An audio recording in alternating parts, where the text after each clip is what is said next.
We as human beings can't learn things from people who are perfect. We can only learn things from people who are imperfect. Welcome to Adulting with Joyce, Pring, the how-tos of your 20s told by 20-something, traversing through life expectantly and with gusto.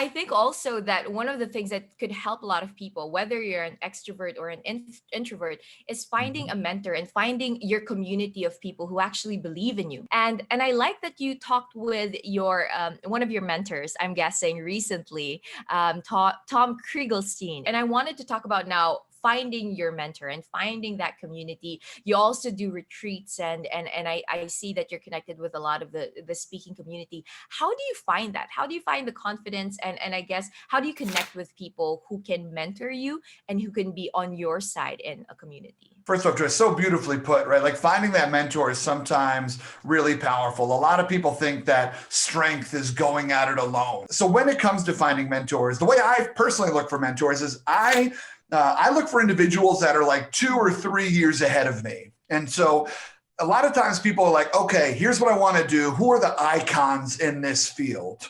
And who are the people that have done it and they've wrote all the books and all the riches, and now every time they sneeze, people pay $1,000 an hour. And right, like those kind of folks. And shout out to those individuals. They have earned where they've gotten. But the fact of the matter is they've been in the game for a long time, and the breadcrumbs that they have left have disintegrated. Whereas individuals that have been out there just a little bit ahead of you, the breadcrumbs that they have left have not disintegrated. So you can actually follow their path. You can learn from it. And there's also a beauty. I wonder if you'd agree with me. I think there's a beauty in watching someone still try, right? Like watching someone try and reinvent and fail and win. There's a really beautiful humanity to that makes you feel like, hey, this isn't going to be some easy walk. Look at my mentor stumbling, but still succeeding. So for our next question, I wanted to ask you, what if you were naturally an introvert, but would like to lead or be more outspoken? How can you do this? Yeah, definitely. I think we first need to kind of back up and think about introverts and extroverts in a slightly different way. I think a often misnomer is that introverts are shy and that introverts don't like being around people and things like that. And that's not true, right? It's really more of how you process information. Introverts are introspective, extroverts are external processors. But oftentimes, since introverts are quieter, they think before they speak, which is a concept that blows my mind. But when introverts think before they speak, we often wonder, are they present? Do they care? Are they confident? But you and I both know, Joyce, that the loudest person in the room is not always the most confident. They're just the loudest, right? And there's a way that introverts and extroverts show their insecurities differently. Where introverts show their insecurities by often being a little quieter, extroverts often show their insecurities by being louder. And so a lot of times with introverts, it's about grabbing the microphone because extroverts are going to keep talking, right? And extroverts are going to keep talking. And so for an introvert, it's finding the moment to take the mic and make sure that you are being heard and not just being trampled on by people who won't shut up. Definitely. Okay, so I wanted to talk about now leading imperfectly.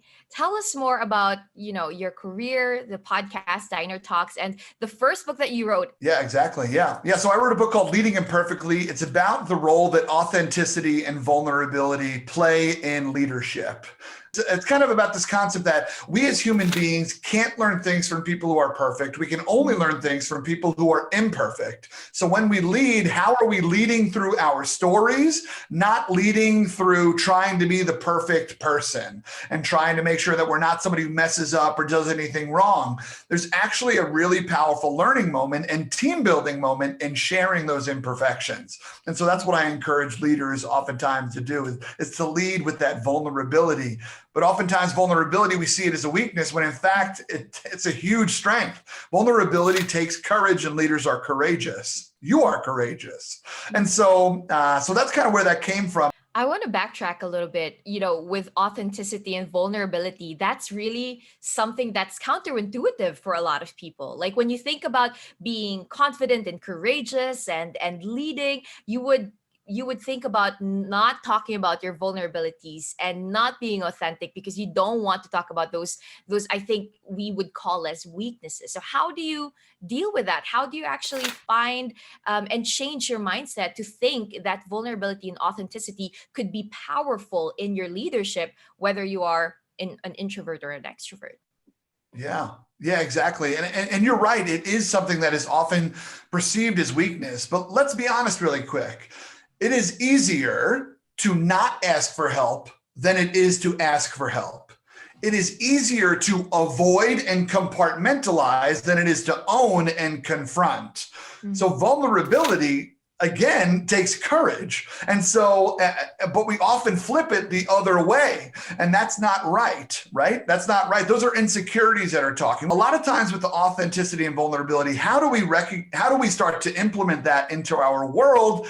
First off, it doesn't look like you walking into your next meeting and being like, I got something to share with everybody, right? Like that. No, don't be weird. But what it looks like is taking some of those moments with the individuals, maybe they're friends, maybe it's your partner, maybe maybe it's a coworker or something like that that you're close with, and having a conversation with them about like, yo, I'm kind of going through something. Or, hey, I see you're going through something. I've actually been through that too. Because so many of us feel like we're walking around this earth alone. Like we're the only ones going through this thing called life the way we are doing it. But no, there's so many places where we have had similarities, right? We've been through breakups. We've gotten fired. We've failed tests. We haven't gotten the job that we wanted. All these little blips of, I guess we could call them failure or disappointment. We've been through them. And so sharing those stories brings a really powerful humanity and connection to the workplace, to friendships, and also to relationships. You're right. And it takes out a lot of facade that we would kind of put up and show the people around us that, we're strong and that we're perfect and that, we're handling everything perfectly. But in reality, everybody has a battle that they're trying to go through and to win. And another person learning that you're going through something like that actually helps them figure out, okay, so if the person that's right beside me or the person that's right in front of me that I think is so far ahead than me is also going through something that they struggle with, that means that what I'm going through is valid and valued and actually is as important as well.